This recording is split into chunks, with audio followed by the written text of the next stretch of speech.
If you guys really thought I was completely finished installing racks and Moly panels on my truck, then you're wrong, sucker. and it's like you don't even know me at all.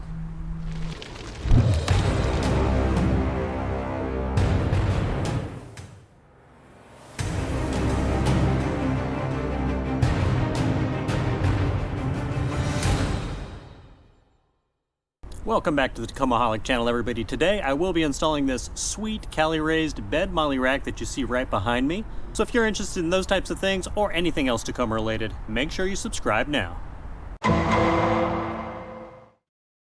Alright guys, so here is the Moly rack in question. Obviously it fits perfectly here on the front or back of the bed depending on how you look at it. It does come shipped in two pieces, but I went ahead and assembled it just with the three hardware right there. Bolt and washer on the front, and then washer and nylock on the back. You can see right there. Driver's side actually overlaps the top of the passenger side, and when you guys are installing this, just remember the passenger side is the one with three of the tabs right here on the top. Before we get started getting the rack actually into place, there are a few preliminary things to tackle. If you guys are running a Tacoma bed mat, as I'm sure many of you are, go ahead and pull that back just a little bit, enough to expose the two front bed bolts right there, which do need to be loosened and removed. Don't worry about this. This is the wire for my CB whip antenna, which usually goes on the top of my bed rack. As you can see, not currently running the bed rack, so I just have that sort of baggied off, hopefully making it waterproof, out of the way till I get the bed rack on. When you are removing these two bed bolts, just be careful to make sure your T55 Torx bit is all the way seated in there, because chances are you probably have never removed these. They're probably going to be tight. Maybe some PB blaster is in order. I was able to get mine off relatively easily with a breaker bar you can see right here. I want to say this one's a 2-foot breaker bar. Certainly useful to have in your toolbox anyway, but just be careful not to strip these out when you're getting them out. Next, you will take a T40 Torx bit and remove one of the latch handles right here. Doesn't matter which side. Just remove both of those bolts and remove the whole assembly. Okay, for the next part, you do need to go ahead and remove your bed rail right here that goes up here. I already took mine off. It is 5 bolts right across the top. You can see 1, 2, 3, 4, 5, just in the middle of the channel right there. With a T27 Torx bit, that will pop right off easily. Now, my truck did not come with this, but on some Tacomas, I think maybe if you have like the OEM tonneau cover, there's an additional plate that sits on top of this right up here. I believe it bolts in on the same area, so that will obviously come off also. I don't have that piece. It's not necessary for this install. I'm curious to see what this will all look like when the rack's in place, maybe having that extra piece up there. Make it a little more aesthetically pleasing. If you want to grab one of those, I'll put a link in the description below. I think it's like 50 bucks, so I will leave that decision up to you. Next up, we're going to go ahead and install both of the feet. This is the hole where your bed bolt is actually going to go through, and here's the arrangement for the hardware. Get your bolt with the washer, then you're going to have the Moly panel. Other side of the hole, another washer and a nylock nut. And you're going to tighten these down so it's tight, but not so tight that you're not able to move this, because you're going to leave this a little loose just to adjust the height. Give it some micro adjustments when we get the rack in place. Now we are getting ready to get the Moly panel into place, which I'll show you in just a second, but it's always good advice if you know exactly what you're already going to mount to this thing.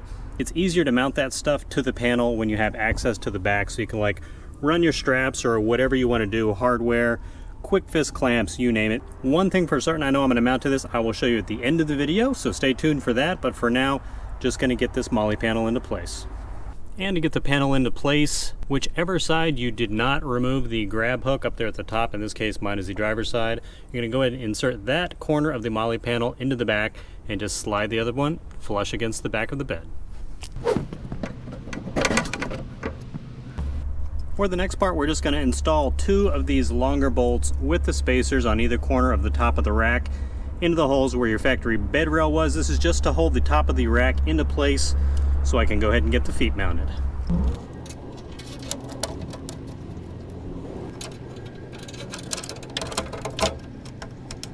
Now, an optional way to do this top part just to get it into place, I'm actually going to remove the spacers and put the bed rail back in, because you can see where it's cut out where the tabs aren't. You can still have access to that if you wanted to put a T-nut or something like that. So you can actually use this in lieu of the spacer with the longer bolts for the hardware kit.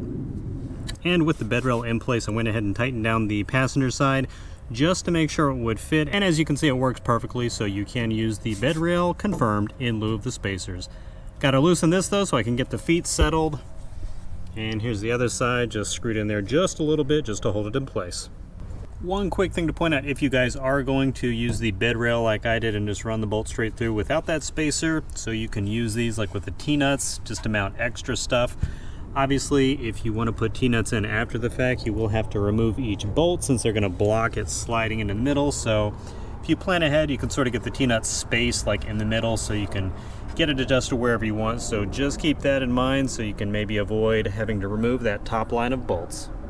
And at the bottom with the feet, you can see since it is a little loose, I've got a little micro adjustment so I can line up the two holes for the hole in the bed and the hole in the bracket and get the bolt in there and tighten the bolt down.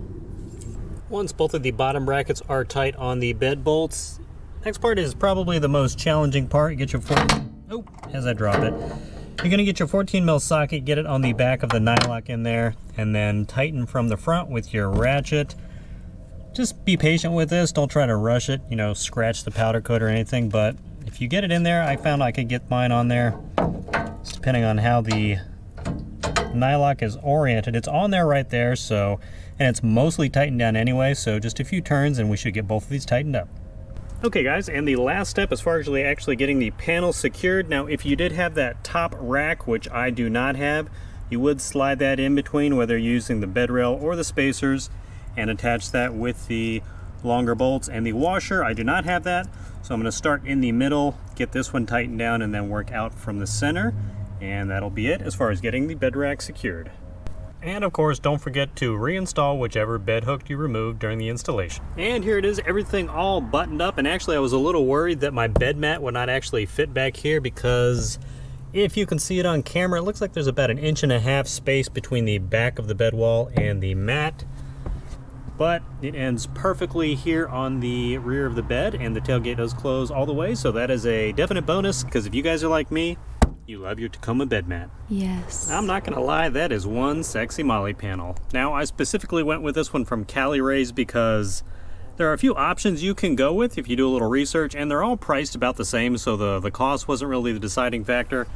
What I like about the Cali in particular is it actually has this extra space over here that sort of like a capital T. It overlaps the fender right there for your bed and just gives you a little more space on either side to mount extra stuff, which, you guys are anything like me, always tons of junk to mount on these panels, so that's specifically why I went with this one from Cali.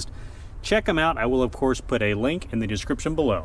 And this is specifically the first thing I will be mounting to this. I have a wicked power tank setup that I will of course do a separate video for you guys going over what the heck this is actually, why you need it, why it's awesome, all the features, but it's actually in the mounting cradle right here.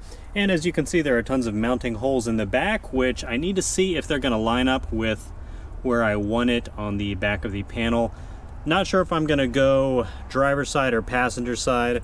When this is full, it weighs about 50 pounds, but I'm not going to leave this in the truck at all times since it's not really secured down. I mean, it's secured like when driving, but it's not secured to leave it overnight where anyone can just undo these two clips and walk away with it. So just going to leave this in the truck on wheeling trips, otherwise it's going to be inside. But as far as mounting the bracket, I'll take the tank off, get the bracket lined up, and see if I can use some of the pre-existing holes right here. You can see up and down, side to side, all that. Of course, plenty of room with the Moly grid. I'll see what I can use and either drill into the back of this or drill into the rack and make it work. So stay tuned for that video. And that is it for the Cali raised bed panel Moly rack install. As you can see, a lot of little steps, but nothing really too complicated as long as you're a little patient. Comment below, let me know what you think of this mod, and go ahead and give me ideas of stuff you think I should mount to this.